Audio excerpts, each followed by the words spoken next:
শ্রাবণ মাসে সবুজ চুড়ি পরা এটা তো এখন আমরা সবাই জানি, কিন্তু শ্রাবণ মাসে যে শ্রাবণ পার্টিও হয় এটা কি তোমরা জানো?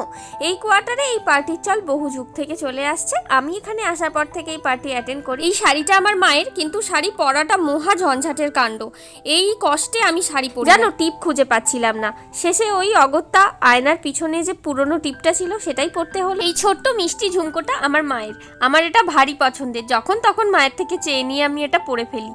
আর এই যে পার্লে সীতাহারটা, এটা তো এখন খুবই ট্রেন্ডি, ইউটিউবে প্রায় সকলেই পরে, আর আমি ইউটিউব দেখেই এটা বানিয়ে। এই যে শাখা বাঁধানোটা দেখাবো তোমাদেরকে এবার, এটা না আমি রিসেন্টলি বানিয়েছি। কেমন হয়েছে আমাকে একটু জানিও তো। শ্রাবণ মাসে বৃষ্টি হওয়ার কারণে যেন চারপাশের গাছপালা প্রাণ ফিরে পায়, চারিদিকটা সবুজে সবুজ হয়ে যায়। সেই কারণে এই মাসে এই কালারটা ভীষণ শুভ মানা হয়।